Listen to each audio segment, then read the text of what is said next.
Salut les petits potes, c'est Charles et ça commence now. Alors aujourd'hui, on va apprendre ou réapprendre à parler le ch'timi. Parce que comme disait un jour un vieux monsieur dans un reportage de J.P. Pernaut, qui masque son accent triche avec son cœur. Alors déjà, pourquoi on nous appelle les ch'timis? Parce que, en fait, si tu remontes à la Première Guerre mondiale, notre région c'était vraiment le champ de bataille de toutes les puissances. Donc autrement dit, quand les soldats du sud sont remontés vers le nord, et il faut s'imaginer qu'on a accueilli beaucoup de soldats, tu vois, par exemple, moi à Arras, on a planqué sous le beffroi des soldats qui venaient d'Angleterre, du Canada, d'Australie et de Nouvelle-Zélande.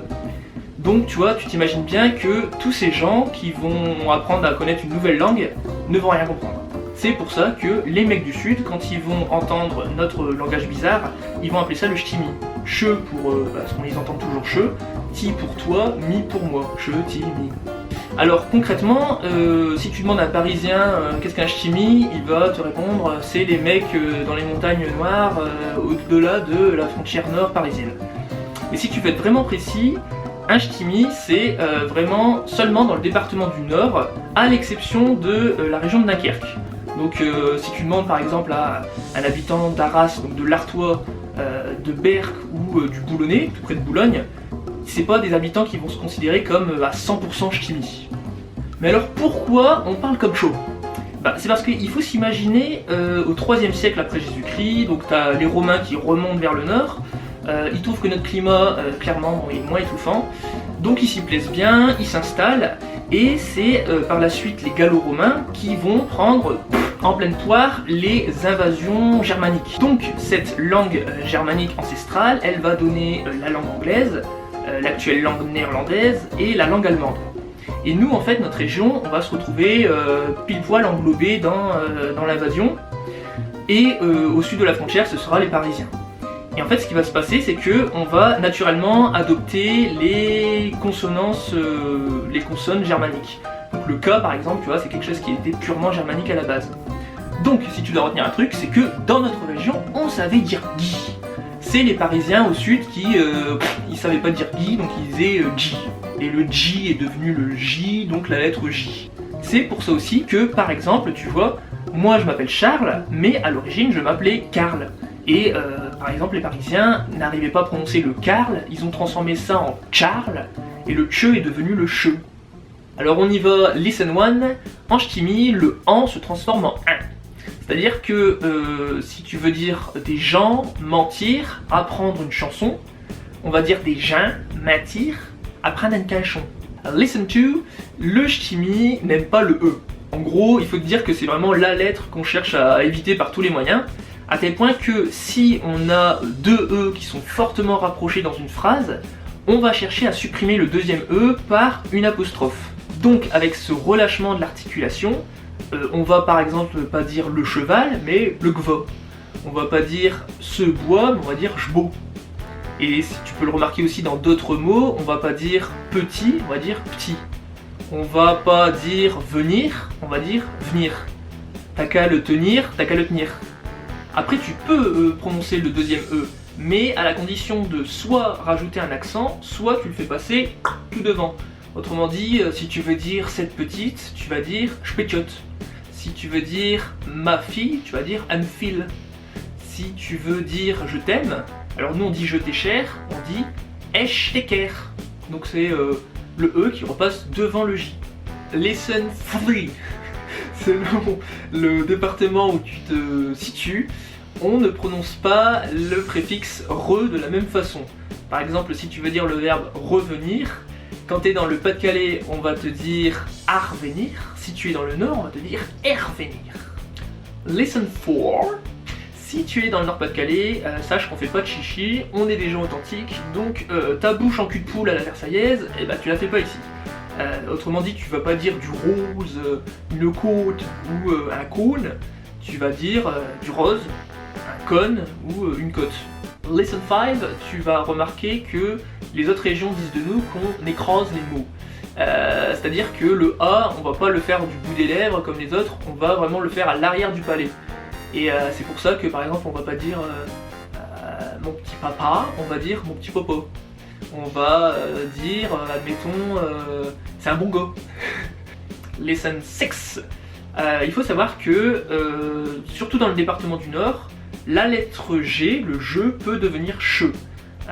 C'est présent par exemple dans une vieille de nos expressions qui signifie en gros mets-le-toi de tes fesses, chacun chez soi. On dit mariage, ménage. Bah, en fait dans le Nord on dit marioche, ménoche. Règle numéro 7, c'est l'art de la triphtongue. Alors tu vas me dire, bon, que chaud le nec chaud. C'est notre capacité à prononcer 3 sons en un seul. C'est-à-dire que on va pas dire c'est beau, on va dire chez bio. On ne va pas dire de l'eau, on va dire d'alio. On va pas dire il fait chaud, on va dire pecchio. Et si tu trouves que y a que tes grands-parents qui parlent patois, et ben si tu tends l'oreille, tu vas te dire que tu prononces pas tout à fait les mots français tels quels. Tu remarqueras que tu vas pas dire par exemple un nombre entier, tu vas dire un nombre entier. Tu vas pas dire je dois étudier, tu vas dire je dois étudier. Règle numéro 8, sache que certaines villes ont leur propre son WA. Si tu vas dans le Cambrésis, dans l'Artois, dans le Boulonnais, on va pas dire une fois, on va pas dire mon doigt, on va dire enfoué, on va dire ma doué. Tandis que si tu vas à Calais, alors eux ils ont vraiment explosé le game, parce que ils vont dire une fois, ils vont dire ma doué. Règle numéro 9, ça concerne la lettre Y. Alors on va pas se mentir, c'est une lettre qui est pas super utile. Mais nous, quand elle est associée avec un O, on va pas dire le son wa, on va dire le son oi. On va pas dire qu'il est parti en voyage, ou bien qu'on voit ses boyaux, on va dire qu'il est parti en voyage, ou bien qu'on voit ses boyaux. Règle numéro 10, on a notre propre pluriel. Si tu conjugues, on dit pas nous, vous, il, normalement, on dit os, avons, os, avez, is, on. Et en gros, il faut s'imaginer que c'est les Français qui nous ont piqué notre pluriel.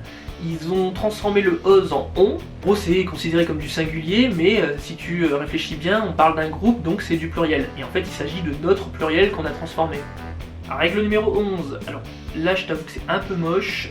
Tout ce qui se termine par ENT, on a la fâcheuse habitude, enfin nos ancêtres avaient la fâcheuse habitude de rajouter un T devant. Ce qui fait que si tu veux dire ils ne savent pas, tu vas dire ils savent te pont. Du coup, ça nous amène à la règle 12 concernant la négation.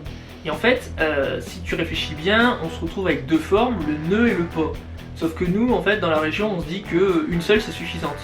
Donc autrement dit, le ne, ça jarte, et en fait, on se retrouve avec le pas. Sauf que dans le temps, on disait point, et le point, on ne prononce pas le i. Donc, en fait, on disait pont, comme un pont. Et en fait, si tu veux dire je ne connais point celui-là, tu vas dire je connais pas celui-là. Sauf à Lille où eux n'ont pas voulu garder le pas, mais ils ont voulu garder le ne. Ce qui fait que le ne, en rajoutant un n, est devenu le nan. Et en fait, on va pas dire par exemple tu ne vas pas aller comme ça, tu vas dire bah, t'es vraiment d'aller comme ça. Règle numéro 13, il faut savoir que c'est rare d'avoir une région où tu as autant de richesse au niveau du vocabulaire. Il faut bien t'imaginer que si tu prends un verbe français, et bah, tu as toute une ribambelle de verbes ch'tis qui peuvent correspondre et qu'on emploie selon la gravité d'un défaut par exemple ou d'une action. Par exemple, si tu prends le verbe épier en français, et ben en ch'ti, tu auras le verbe miler, gogner, arluquer, surquer, affûter, beuter, bégayer. Enfin voilà, c'est vraiment très spécifique selon la gradation. Et en fait, à partir de ces verbes, et ben, tu fais les adjectifs. Ch'tila qui mille, machna millar. Avant-dernière règle et règle numéro 14, un mot, selon le département où tu te situes, peut aussi complètement changer. Par exemple, si tu veux dire un chat, un matou, si tu vas dans le Pas-de-Calais, on dira un caou, si tu vas dans le Nord, on dira un marou. Mon dernier tips, et c'est l'astuce numéro 15, c'est que concernant la conjugaison, en fait, notre patois, c'est celui qui se rapproche le plus de l'ancien français. Par exemple, pour dire il était, il est toi en ancien français, et bah, selon les villes du Nord où tu te situes, on va dire par exemple dans le Nord et le bassin minier i est to, dans Calais on dira i est toi, dans Boulogne on dira i est toi, et dans l'Artois, dans le Ternois, on dira i est toué. Et donc, concernant le subjonctif, ça pareil, on se foule pas, on rajoute simplement un che à la fin du verbe quand il y a que. Donc par exemple, il va, qu'il vache. Et donc, dans les campagnes du Nord-Pas-de-Calais, traditionnellement, si on te dit qu'il doit aller voir ses vaches, on va te dire il faut qu'il vache vire ses vaques. Et si on te dit je dois prendre, il faut que je prenne. Voilà, c'était mes quelques tips pour comprendre au moins le ch'timi. Voilà, après dis-toi que dans le temps, un mec de Arras ne comprenait pas forcément un mec de Calais, qui ne comprenait pas forcément un mec de Boulogne. Donc voilà, et concernant le Nord, bah là je te dis pas, c'était vraiment, encore au siècle dernier, ils parlaient encore beaucoup flamand. Daarom hebben veel, c'était het Noordennamen von Vlaamse oorsprong.